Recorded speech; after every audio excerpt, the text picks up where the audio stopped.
right. Hello. Welcome. Can everybody hear me? Feeling good? Great. Hi. All right. Welcome everybody to Shred Radio number 10. Thanks everybody to folks who have been following along. If it's your first time here, thanks so much for joining us. Shred is so happy that you were here in the universe with us, and we're thrilled to be with you tonight. Shred is preparing to officially launch. March 13th is the date. And we're going to be launching with a week of online events. So follow us here on Instagram, on Facebook for updates. We're going to have a dance party the first night. We'll have some workshops, some panels, and even a free jazz date night. Maybe some of y'all remember those from back whenever we could actually share space. So we'll have some comedy and music. So excited for this lineup. Cannot wait to party with you again starting March 13th. That is launch week, and that means our website will be up. So in preparation for that, we've been talking to some collaborators, some contributors, and today I get to talk to somebody who I'm so excited to have on this project. Tonight, we're talking with Jasmine Neosh. Jasmine is an enrolled member of the Menominee Nation. She's also a student in the Public Administration program at the College of Menominee Nation, where she graduated with high honors in 2019 with an associate degree in natural resources. Jasmine is a writer, a researcher, and a global advocate for environmental justice, Indigenous sovereignty, climate change education, and culturally informed place-based sustainability. She is the author of Rezilience, a tribal college journal blog which focuses on stories of sustainability in Indian country. So yeah, just from that little snippet, it's like so much I want to talk about right off the bat. And also it's funny because Jasmine, you and I met in the context of our very trashy old time friends in Chicago, probably 7 or 8 years ago. And I recall having some really fun times with you in bars and like apartments and green rooms and just random places. But I don't think we ever really talked about politics or anything very serious at all back then. And it's not surprising if I can't remember if we talked about that stuff, because it was just a lot of chaotic shenanigans happening. But of course, you've been doing a ton of amazing scientific and political work, and you're also very deep in various cultural realms. So I'm so excited to have you today. Thanks so much for being here. Right on. Excited to be here. Excited to talk to you.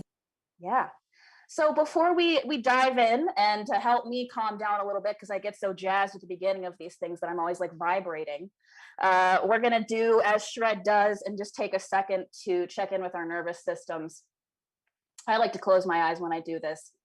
We have a lot of sensory stuff coming in all day, a lot of screens. I've got 3 screens in front of me right at this moment. And if you'd like to join me, just go ahead and notice what's going on in your mental space, your emotional space, and your physical. And it's Saturday. Maybe you've been relaxing, maybe not. But if you can just take a moment to bring some more comfort to your physical environment, maybe you want to grab a snack, grab a drink, get cozy and warm. Maybe you want to jump around while we do this. Maybe you want to move. All of that is great. And just see if your system is telling you anything that it would like. And then I'm going to take one big deep breath out just to lengthen that exhale and slow the heart rate a little bit.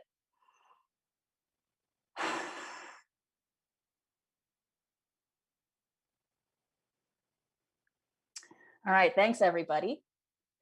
And we also like Shred to feel a little bit like a party when it can. And that's especially one of my goals when I'm catching up with somebody who I used to party with, bring that celebratory, spirit to our conversation. It's almost like, we're not having a podcast. It's more of like if I saw you at a kitchen at a house show, I'd want to post up in the corner and catch up.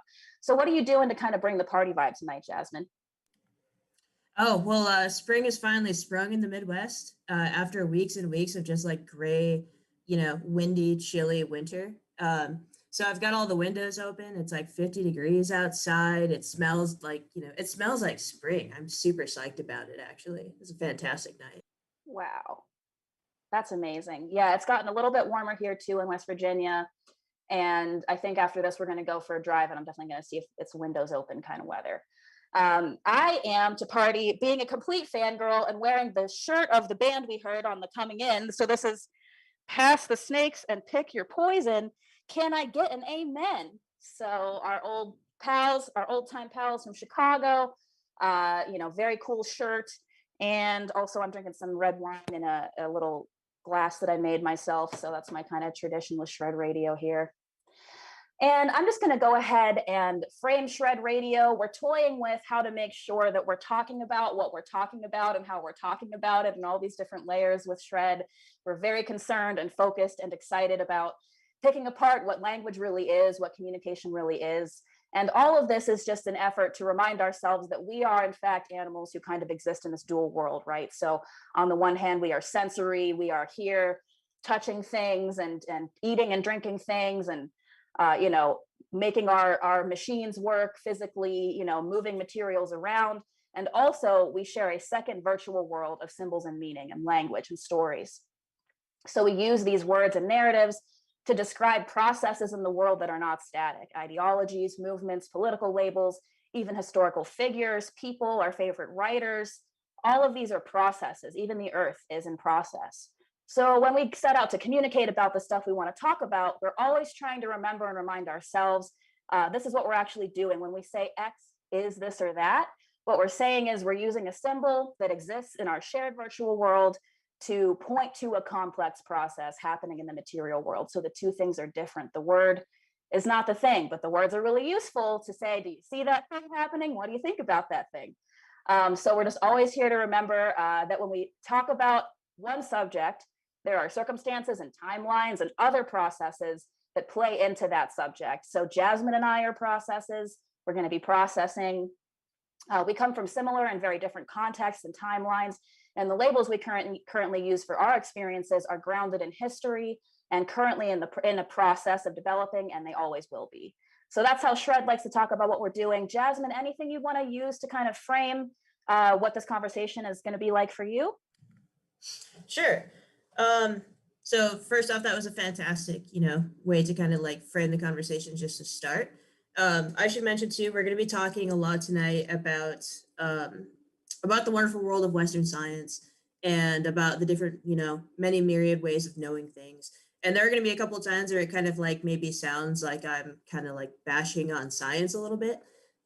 Maybe even that I want to fight Sir Francis Bacon or something like that. But the truth is I am like a very pro science person. I have a science background. So whenever like there's like criticism being discussed, it's really just in that, intellectual sort of space of saying about how things need to coexist. I'm not an anti-vaxxer or anything like that. So just something to get out there ahead of time. Awesome. Thanks for letting us know. Yeah, I definitely feel that sense of like, just because I'm criticizing something doesn't mean I hate it or never want to see it again. I just want to note like, there's a different way to think about this thing that we probably all are thinking about differently anyway. So let's surface that. Cool. Awesome. Well, thanks for that framing, Jasmine. Let's dig right in. I'd like to start with just your origin story. How did you come to do what you do today? What was your upbringing like? Who are you? What are you doing now and why? Right on. So I should mention that a lot of what I do right now has a lot of different like cross sections to it. There's definitely a political element to it. There's a cultural element to it. There's a science element to it. And a lot of that has to do with kind of everything that led me to this point. So I grew up in Chicago for about half of my life, and the other half I spent on the Menominee Reservation. My parents were absolutely amazing human beings, like still are, but they were much more ahead of their time than like I actually appreciated at the moment. Like my dad was very political when he was younger. He was like, shockingly progressive, wanted to make sure that I knew how to use tools and stuff as well as cook. My mom was also like very progressive politically. And so they were always like really sure to make sure that whenever I went to school, I would learn, what they wanted to teach me. But then all the stuff that I learned when I came home was like, the stuff that people should be teaching their kids about how, Columbus sailing the ocean of 1492, like over the ocean blue, was a bunch of bullshit. Like there was no punches pulled in that regard in the Barrios Neosh household. My first encounter with environmentalism was when I was super young, when my people were fighting off the Exxon company, who was trying to mine the river that runs through our reservation. And I became aware of that first when I was like 3 years old. So environmentalism and like political awareness were always sort of at the background of my life. But it didn't really start to kind of coalesce until a couple of years ago, when Standing Rock kicked off. At the time, I was working as a bar manager at some like super fancy places in Chicago, and making a pretty decent amount of money, but not really like doing anything with myself. Um, I had been involved in some like progressive efforts, some environmental efforts and stuff like that. But when it came time to like actually go to Standing Rock, I found that I had to really kind of be honest with myself about what I was doing. I didn't have a car at the time because I lived in the city. You don't really need a car in the city. Um, I can make a fire, but like I'm certainly not self-sufficient enough to like go and camp on the South Dakota or North Dakota like plains in the middle of the winter. And like the actual skills that I could bring to the table at the time were like very limited. Essentially, I could be at the front lines and like you know take some tear gas for somebody, or like help defend some people from a dog or something like that. But in terms of like actually being able to help people in the struggle that was like really symbolic of everything that was going on at the time, I really felt like I had kind of reached my limit as far as like my capacity to help people. So that was kind of the turning point where after seeing enough of my friends get the crap beat out of them, um, and like not really having any money to like go and like make a serious difference or any means of even like getting there, I decided that it was time to kind of help in a different way. Um, the American Indian movement used to say, if you want to help us, there's basically three things you can give us. You can give us money, you can give us guns, or you can give us lawyers. Um, I'm not super good with a gun. I don't have a whole lot of money. I'm not a lawyer yet, but I figured at the very least, if I go to school and figure all this out, like I'll figure out where in those three spots that I belong.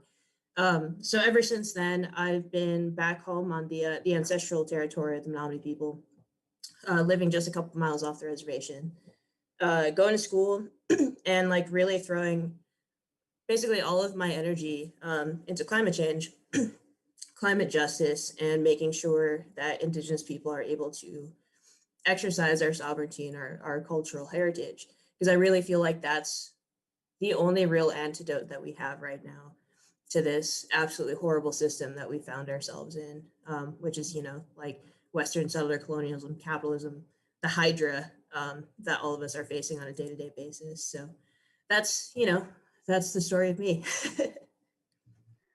Awesome. And I'm so happy that we were able to encounter each other when you were still in Chicago.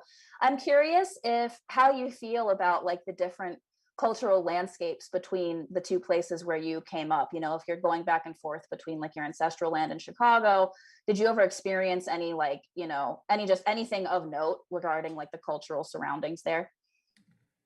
Yeah, it's actually pretty interesting because we're at a point right now where I think it's like 70% of Indigenous people live off of the reservation. Like most of us now live in cities, and not usually by choice. A lot of us ended up in cities because of policies that were in place that were meant to try to assimilate us. In the case of like my people, we were briefly terminated back in the 1950s through the 70s, and so a lot of people just kind of scattered out. And we ended up in Chicago, which of course there's like way worse places to be, right? But my mom was really cool about it and wanted to make sure that we still had a lot of cultural experiences. So did a lot of classes, did a lot of beading, which like fish fries, like got to meet other natives. So that was really cool, like to actually like have that cultural context for all those times when I wasn't on the reservation. By contrast, like because of that whole thing that happened up here, you like can't walk into a room without finding somebody who hasn't lived in Chicago at some point in their life, which is really awesome because then you have a common frame of reference for people like Salerno's Pizza, hell yeah, and it's a good way to just connect. Um, and I find myself kind of like longing for both places at different times. Like right now, I really miss Chicago. I miss all my family there. I miss the Chicago beaches, which is not something I feel like a lot of people realize is so awesome, but everywhere outside of Chicago in the Midwest is all dirt and stone. But whenever I'm down there, I can't walk past like trees that like, cedar trees or like wood burning ovens or anything like that without just longing for home. Um, so there's a lot of crossover in both places, but they are very distinct and beautiful in their own way.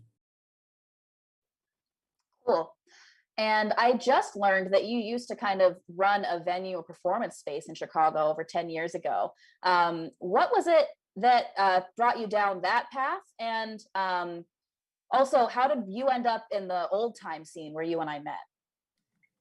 Right on.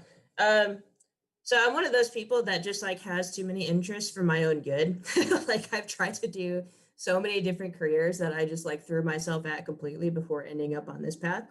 And so in like a previous life when I was like around like 15 to like 19, I was really into the Chicago art scene. I wanted to be a fiction writer and a poet, and I did a lot of that stuff. And when you hang around that scene, it's really easy to get wrapped up in other stuff. So I would, not only go to poetry shows, I go to like hip hop shows and like really cool, like weird little storefront art spaces. Um, and as I got a little bit older, I kind of realized that those like grimy basement spaces that I would go to, like on the west side, where like, I had always been told not to go after a certain time of night, like those were the places I had the most fun. Like those were the people that like made me feel the most like family. Those are the places I really felt like I was like truly myself. Um, so once I got to a certain age where I could like start making the choice to like go to these like regular venues, I decided that that just like wasn't as fun. And if given the opportunity, I'd much rather just like have a place to hang out with my friends in my home and just have it feel like a nice house party. So that's exactly what we did. Me and a couple people opened up the West Side School for the Desperate, which was in Logan Square, back before Logan Square is what it is today. It was a little bit less gentrified back then. Very cool neighborhood of mostly families and stuff like that. And we were kind of the weird kids in the corner who would like have a big party and then go down the block to the diner to like get some birrias tacos the next day. So that was a lot of fun. Um, but before I got to that point, I had this really like weird thing of like, since I was still trying to like figure out like where my place was in that art scene, I was kind of living this like double life where like I would go and I would do all that like cool like weird stuff with my friends like Monday through Friday because there was always parties on like Wednesdays and Thursdays and stuff. And then on the weekend, I'd go back home to like my normie friends, like that I'd met when I was at Loyola, and then do things like I would go to like frat parties and stuff like that, and like learn how to play beer pong and volleyball on the beach and stuff like that. So it was a really cool like fun split to happen in.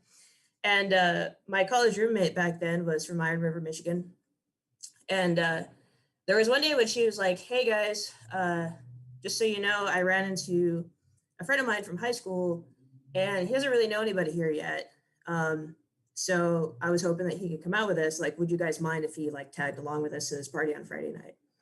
And like it's been like 10, 12 years, so I can fully admit it now. Like I totally did mind. Like all of my friends at the time were guys, so I was like really looking forward to just having some like girl time and girling it up with all the girls and whatnot. So I get there, and there's this like nice little dude. He's like wearing like a denim jacket, like denim jeans, and kind of like polite, but like not really like talking to anybody. And so I was like, all right, this is cool. Like he seems nice. I don't mind this at all. Um, but as I would go through the night, I would kind of like hear somebody like laughing at my jokes in the background, and I'd be like, oh, it's that dude, right? Like maybe he's cool after all. Um, so he got my number from my roommate and was like, hey, you seem cool. Like, do you want to hang out? Do you want to be friends? I was like, yeah, sure. What the hell? Um, and then like there's like the timeline gets a little weird. Like we hung out a couple times, and then he like ran off to San Francisco to go be like a shrimper or something like that. Fair. And then came back like 2 years later. And he's like, hey, I'm back. Do you want to hang out? And I was like, I kind of remembered like who he was. I had like a generally positive feeling. But I was like, sure, I'll come and hang out with you again. Like, let's, see what's going on with you. Um, I go to hang out with him and he like rounds me up into this truck. It's like, we're going to go to a party. And I was like, okay, cool. Where is it? He's like, Evanston, which is like not generally the place that I think of as far as like party central. So we go to this like little residential neighborhood, like at 9 o'clock at night on a Friday, and it's like completely quiet. And I was like, what did I like agree to go to? Like, what am I doing in Evanston with this dude I don't know super well? We go into this apartment and it's like 5 to 10 dudes. And I'm like, oh man, this is this is going to be awkward. Like they were not expecting a girl to show up that like doesn't play music or anything like that. They were all violin makers. And like, you know, after I got to like relax a little bit and be more comfortable with the surroundings, like it turns out they were like really awesome dudes. Like one of them was like walking around with a baseball bat. And it turns out he was actually like really, really sweet and charming and like, you know, like rowdy, but fun to be around. And then there's this other dude who was like, made the craziest faces when he was playing violin, but he was also like super smart and could honestly play the hell out of that fiddle. And so it got to be the case that these are just like the guys that I started hanging out with on Friday night. And it was cool because like they love dancing, like not the same way that like frat dudes do when they just kind of like want an excuse to like go like grind on some girl. Like these dudes were actually like really enjoying life. And so after that, like it kind of just evolved. Like I opened up the art space. I would meet their friends and go to those shows. And then they would like come to my house and like play shows over there. And yeah, that was just the start of like a, you know, 10-15 year friendship there. So cool. Yeah. And I love those totally random connections where it's like, I don't know, you were hovering around me and then suddenly I find that we're like great friends. Yeah, that's one thing I really miss about well, not being a pandemic, but also living in Chicago where there's just so much going on all over the place. And you might find yourself at a random party and then 3 years down the line, you're like, where the hell did we meet? Oh, Evanston? Like Yeah, for real. Like I feel like you know, all big cities like have a way of attracting some like really interesting people, but I feel like Chicago is really special about that. Like all the people who like are too interesting to go to New York, I feel like they come to Chicago. And then we just, it's a city of like so many people, but it's also got that neighborhood feel where eventually we just like all know each other. I don't remember how I meet like half the people that I've met, and they're just so awesome. I'm just glad that they're there. yeah. Wow. All right. Well, so fun to reminisce. Let's bring it up to the present. What was 2020 like for you in all the ways? Um, it was interesting. There were a couple of interesting things that happened. I started off thinking that this was going to be like the year of Jasmine, you know, going into January and February, my calendar was like jam packed with like travel and like panels I was going to go and be on. I was supposed to go to Iceland at some point. So I was pretty psyched about like what the year was going to hold. Um, and of course, the pandemic hit like right as the time when that was all supposed to get started. So a lot of that stuff kind of went to the wayside. And I was understandably pretty bummed about that.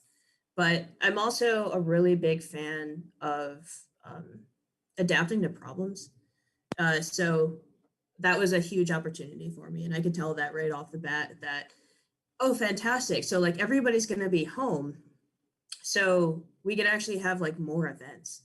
So that was like a great excuse to like have, you know, really cool like virtual events that people I never in a million years would have been able to convince to come out to the middle of Wisconsin. So that was a lot of fun. And it was also super strange because like at some point very, very early on in the pandemic, people started drawing a connection between climate change and COVID-19. And I understand what that connection is about now. These are both gigantic, you know, life-threatening problems that require community solutions and basically just for people to care about each other and like being willing to like take care of each other, just like the pandemic was. But right in the beginning, I had no idea why all of a sudden there were a lot of people who wanted to talk to me about COVID-19. Like I did like multiple interviews with like large papers and was willing to like explain to them what was going on the reservation, but also like didn't quite understand that connection at first. So that was also like pretty interesting. Um, the community up here did pretty well for a while in the pandemic, where we were staying at like 1 to 2 people who'd been sick up until a couple of months ago before it all took off. And it was really cool because you started to really see like the strength of that community bond, where there were like people who were really like looking out for each other. I would make grocery runs for people and just felt like Wonder Woman or something like that. Like I was like braving the elements and like going out when it was like dangerous and like really I was going to go pick up some like milk and eggs for my mom.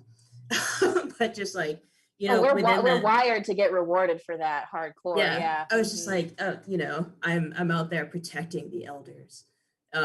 and I'm just like gonna go and get some toilet paper for them if I find some. But yeah, that was really cool. I feel like I've learned a lot about myself and a lot about my community and the people around me. And I would have preferred that it happened in some other way that wasn't, a horrible pandemic that took a lot of our relatives too early. But at the same time, it is really beautiful, and I do have a new appreciation for them now. Okay, cool. And are there any like new or old pieces of like the difference you notice with like the culture in your community there versus like things you were hearing about the way other places were responding that stood out to you as far as pandemic response? Oh yeah, even by just a couple of miles. So I live just off the reservation, like I mentioned, but I live in what's basically a border town. And there's a lot of good people here too, who like are good, decent folks who wanted to like look out and protect their community. But all the worst sorts of folks that you see on the news who are just like, I'm not gonna, wear a mask because of my freedoms.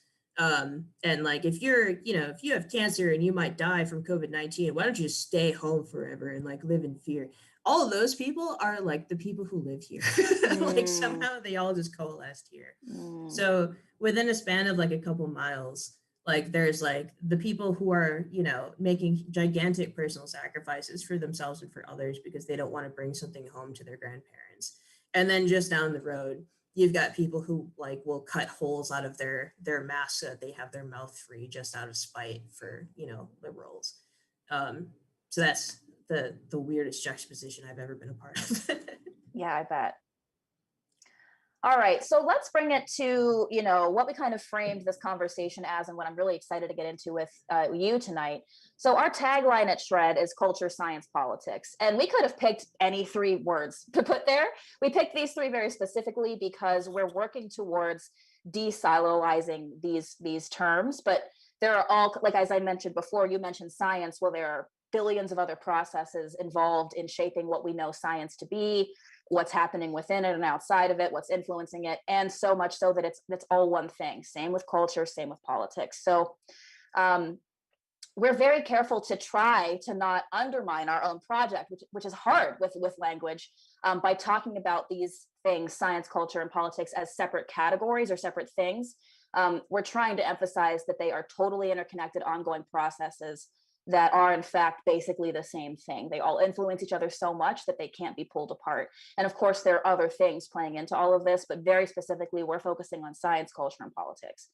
And one of the main sections on our website will be called Ways of Knowing. So we're very much looking forward to getting your insight specifically on what that phrase means to you and how it's been used in Indigenous communities, if you've heard it pop up in scientific areas, very specifically, if there's anything related culturally to it. In generally, let's just talk about that phrase. What does it mean to you? Sure. So I think the actual origin of the phrase is something that's a little bit more like technical, a little bit more learning and like cerebral than what I've come to know it as. It comes to us from the study of knowledge and like how people learn. But the way that I first encountered that term was through some of these communities I've been in where Indigenous folks and, knowledge holders and Indigenous scientists come together with, non-native scientists and kind of like figure out ways that they can like kind of work together. And that's a really interesting space to encounter that sort of thing because for many, many years, even like probably when I was a child, we weren't really taught that there were different ways of knowing about the world. Essentially, you had the scientific method and then everything else was voodoo, right? And it was kind of a strange way to grow up because like I knew instinctively and from hearing about other people that there were so many things that my ancestors and my people like knew about the world that they didn't learn through like what's traditionally known as the scientific method. And yet I was also sort of led to believe that science is the absolute gold standard of how you get to learn about the world. The thing about it though is that Western culture is not very good at understanding time frames, right? So we think of science as something that goes, that has been with us for all of human history. But in actuality, like the first instance of the scientific method as we know it today coming into fruition came about in like the late 1500s, early 1600s.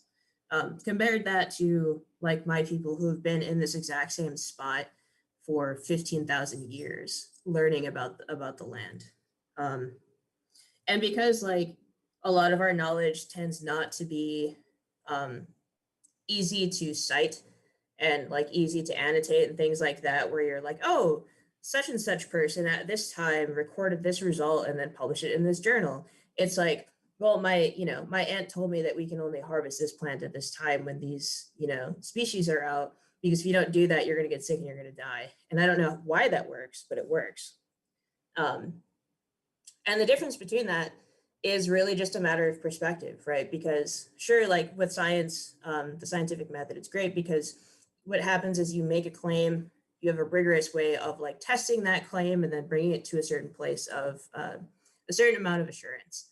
And then other people come in and they look at that and they run the same tests and they do everything in the exact same way to make sure it all like holds up true every single time.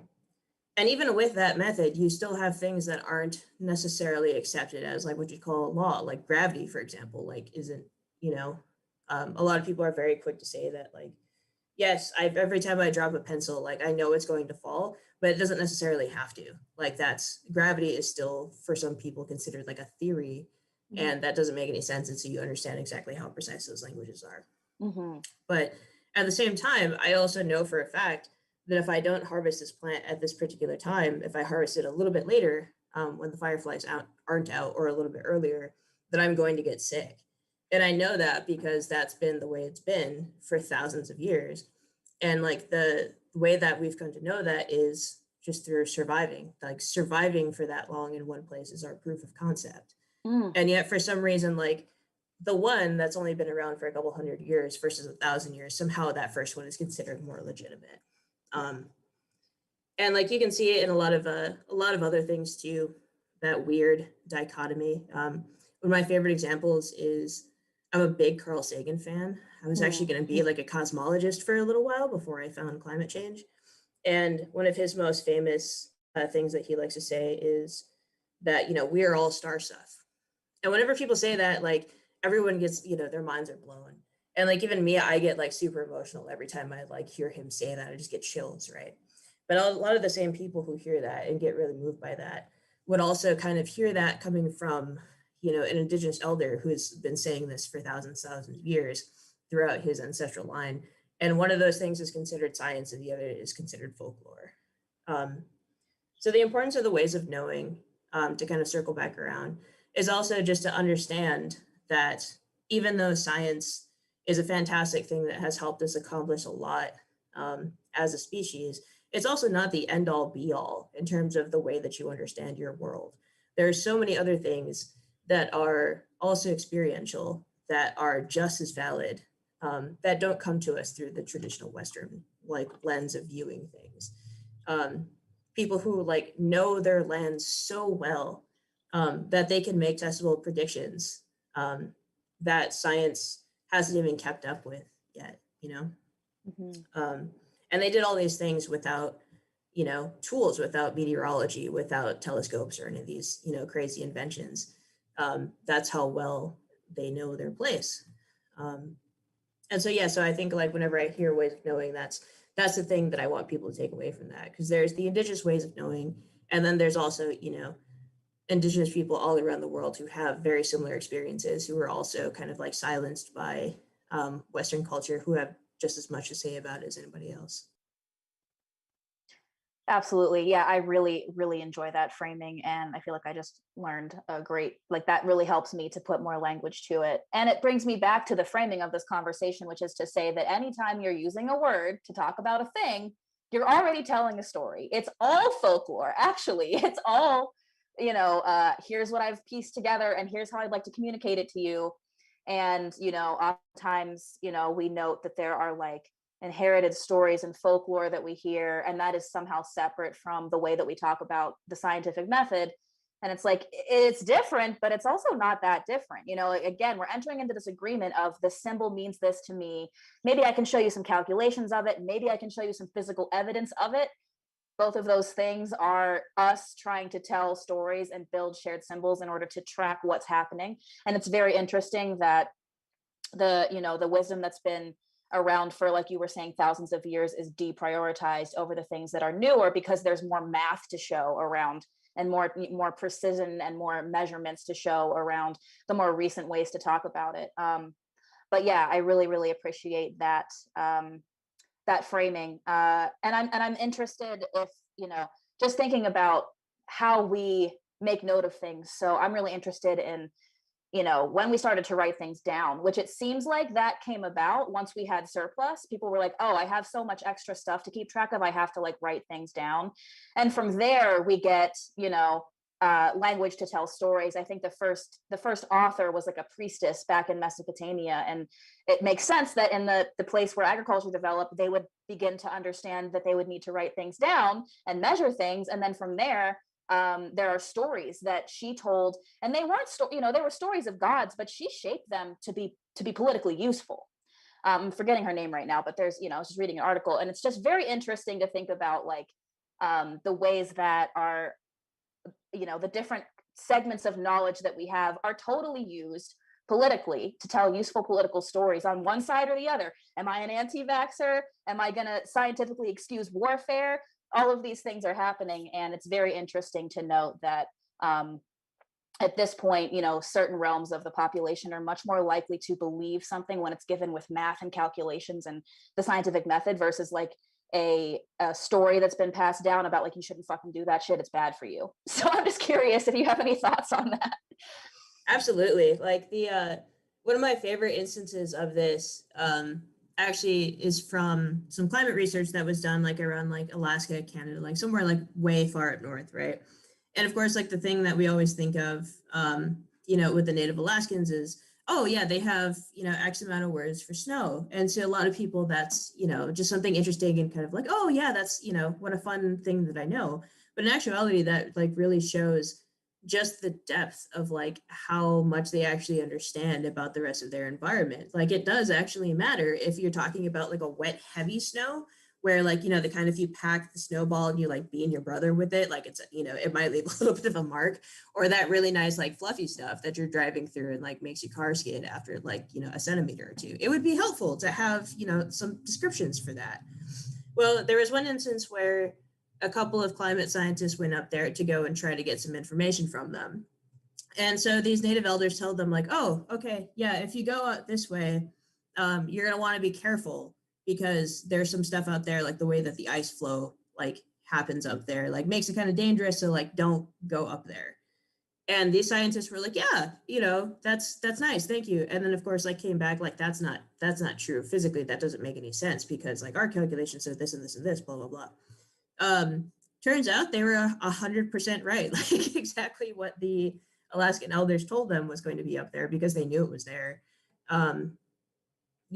was actually there. And these climate scientists had to come back like 5 years later, like, yeah, we were wrong. Sorry.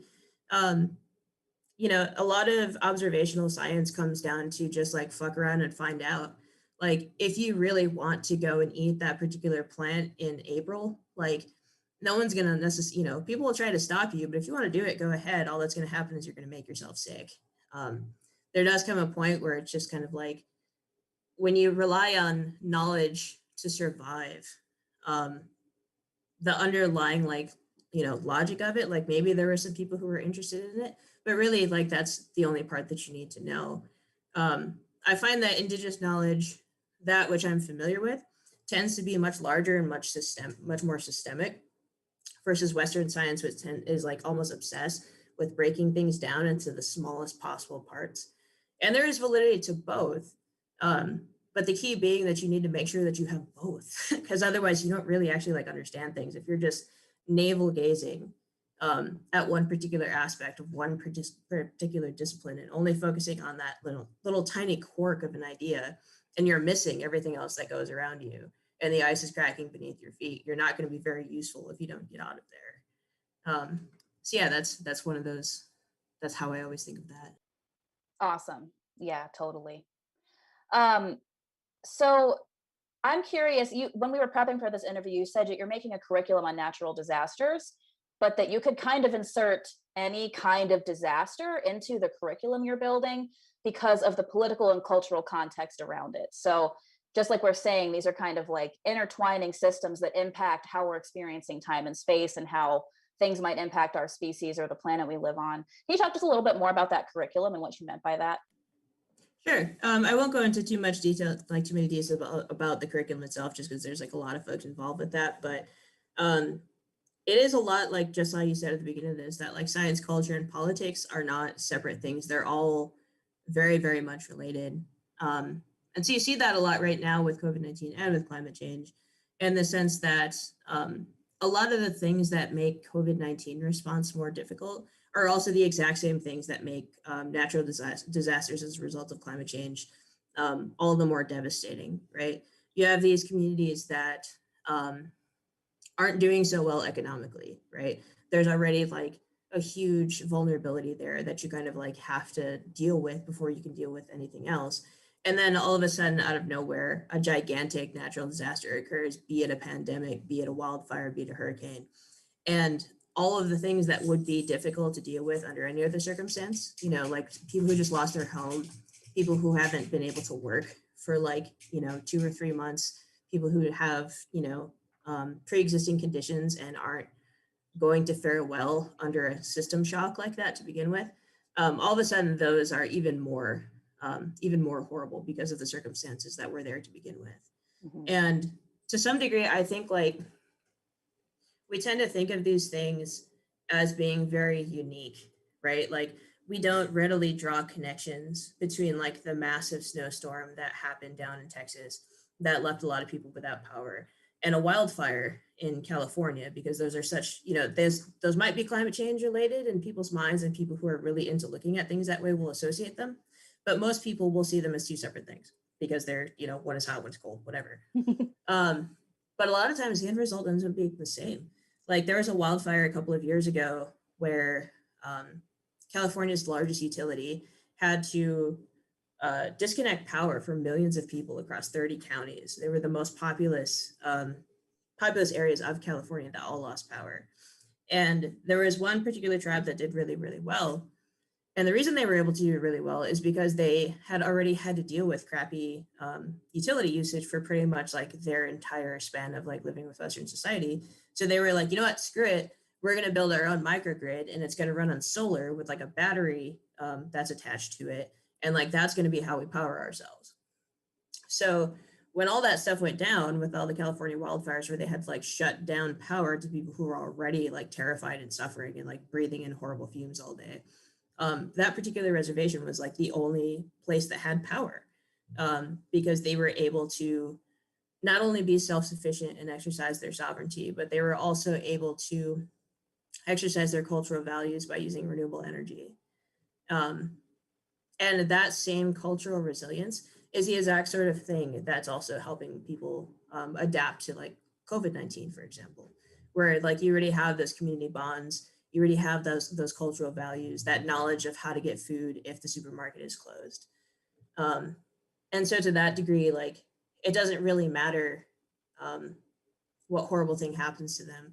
The strength, if the resilience is there, if you're allowing people to be who they deserve to be, then they're going to do a little bit better.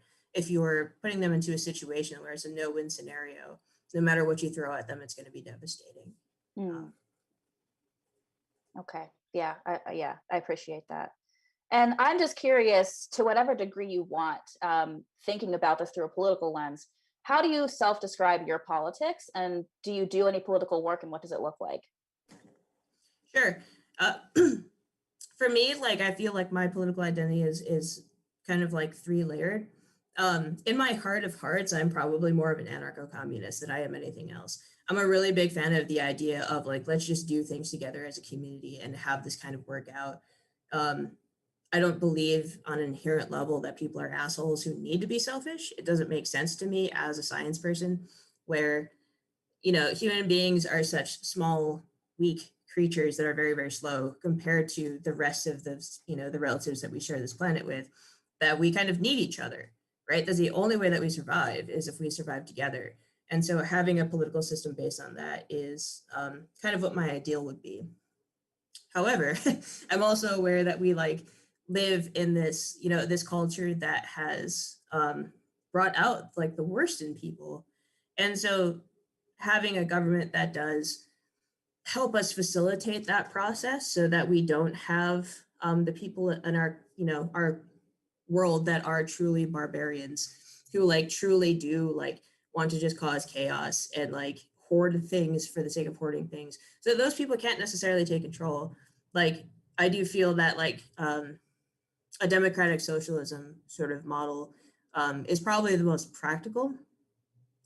Having said that, I was also a Bernie delegate for 2020, which, he is, of course, like considered the radical left in the United States, because anytime you say that people deserve not to die of a preventable illness, that automatically makes you a communist, right? But of course, anywhere in the rest of the world, he would be like a centrist, right? So I would say that, yeah, there's like the heart of hearts, and then there's like what I kind of want to work towards, and then there's the reality that we live in, where we only have these people to work with in terms of like the people that we could ask for things right now. So that's kind of where I gravitate towards. Okay, awesome.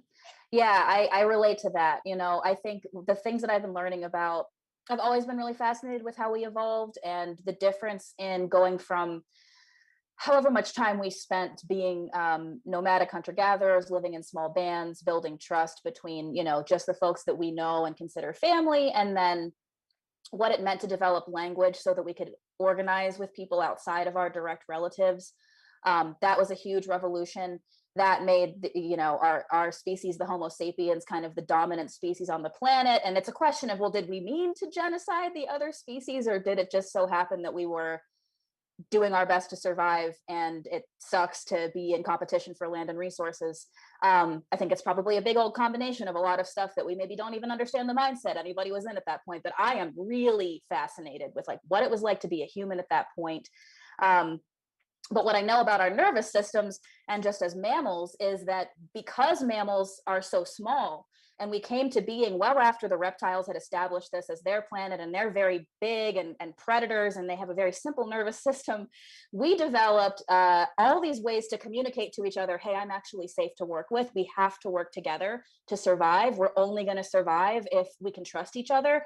We have it in our bodies to display that we are trustworthy, to display that we are safe to work together. And that's the only way we were ever able to get anywhere close to where we are right now.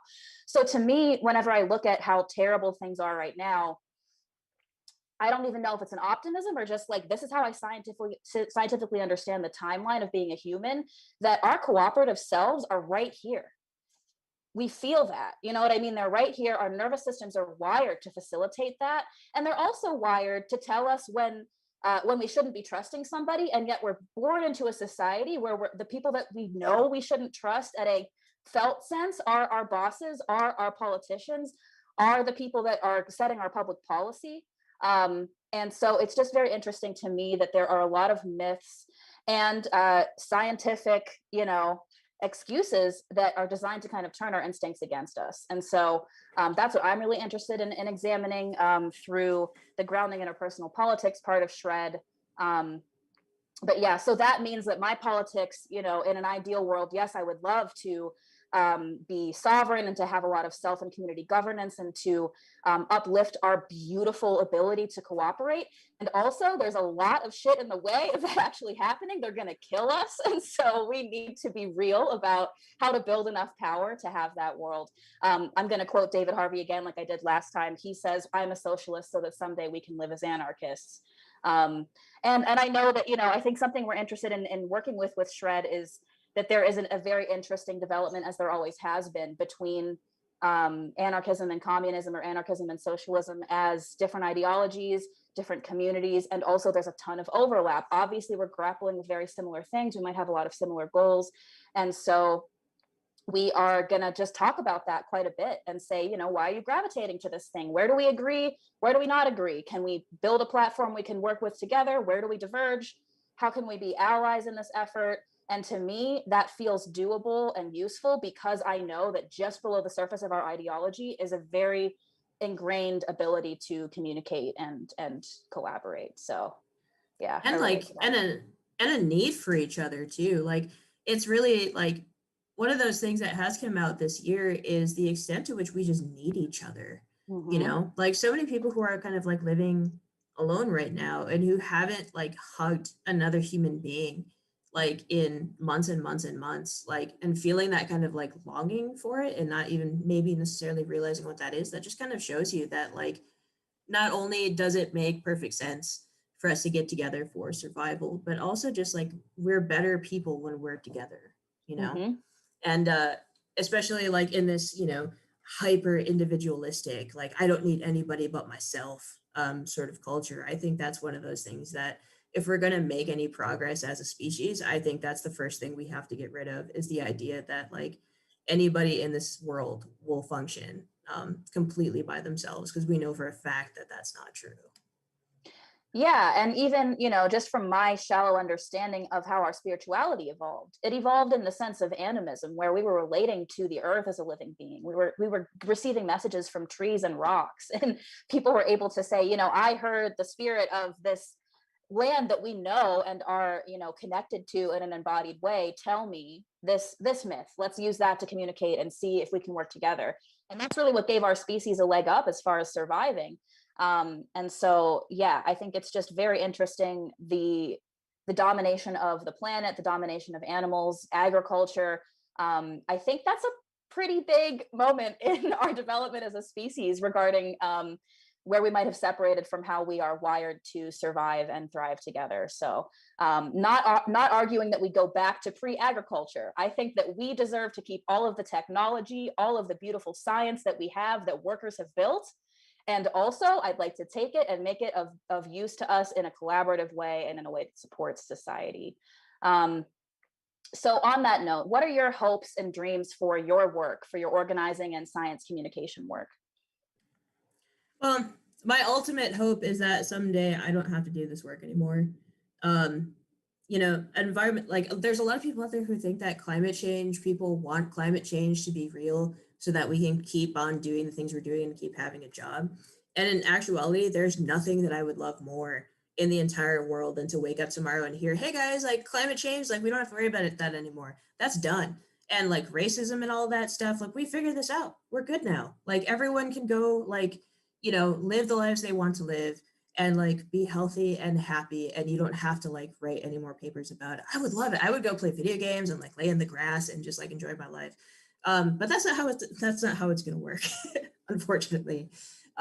So my more practical hope is basically just that I can kind of keep, you know, connecting with more people who aren't necessarily like hard laboratory scientists, like people who understand the world in a different way than I do, or in different ways than each other, so that we can all kind of like come together to understand these massive problems together and like try to find some way to solve them together. Because I think that's the only way anyone is going to make any progress. Awesome. Yeah, I often just fantasize about aliens coming to be like, stop doing this. But we're the aliens, newsflash. Um, Even if they did, like if aliens came down from on high, like flanked with like Jesus and everybody else and Superman, and was like, hey guys, what you're doing, this is bad, stop doing that, and everything will stop being a problem, you could just be happy.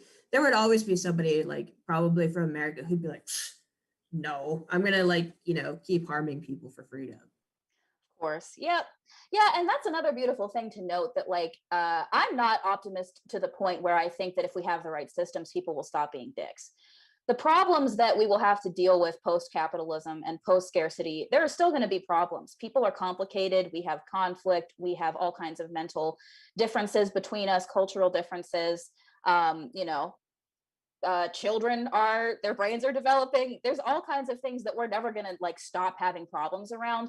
But the problems that capitalism gives us and the problems that white supremacy gives us are getting in the way of us actually succeeding in dealing with the real problems. These are problem factories that we can get out of the way, ideally, if we organize properly. And that's the way I look at it. It's not that we're promising some, utopia around the corner. It's not that if Bernie was elected, everything would have been like way better. It's that we begin the process of identifying the problem factory and saying, stop pumping out issues for us to deal with. We've got enough. Let's use all of this stuff that we've developed, make it the commons, make science the commons and technology the commons, so that we can begin.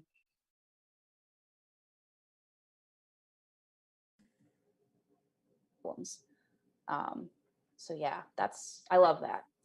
Yeah, there's a huge difference between like one random person just being a dick and then being allowed to be a dick because the system rewards dickishness. Rewarded, yep.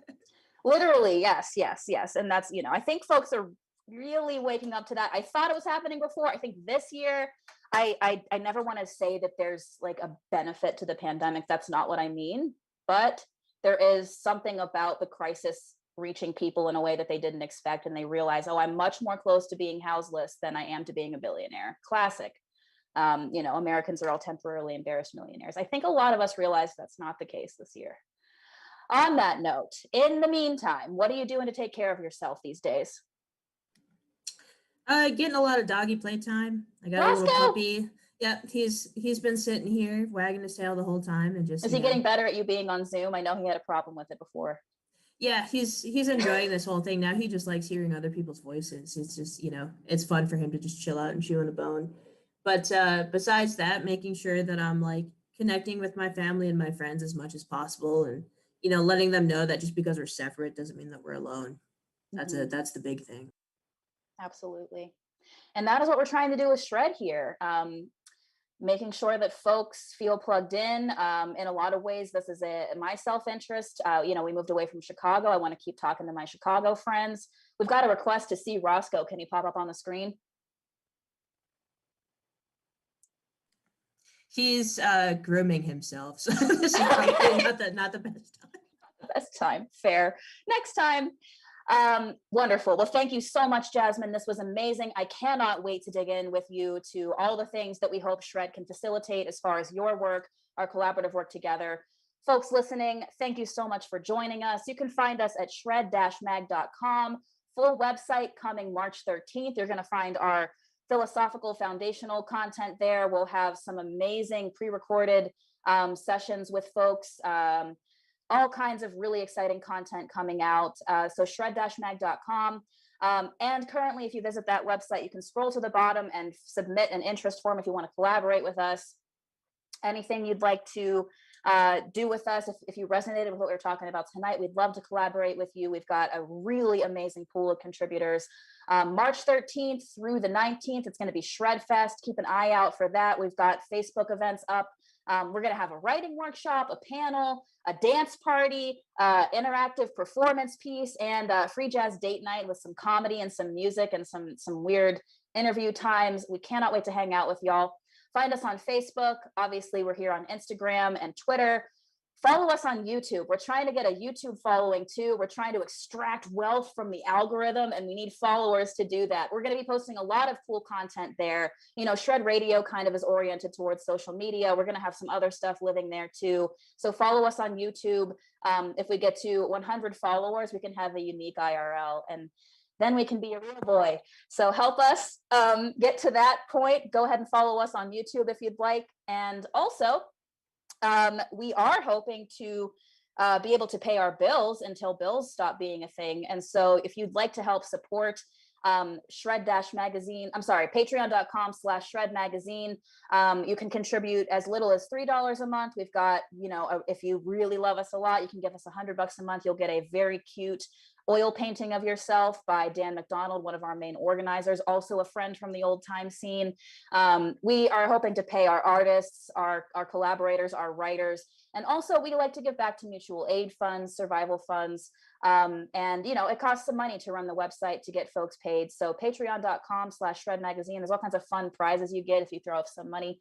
And yeah, cannot wait to launch. Looking forward to it. Any last words, Jasmine? No, much love to all of you. Be good to each other. Be safe. All right. Solidarity, everyone. Have a great night.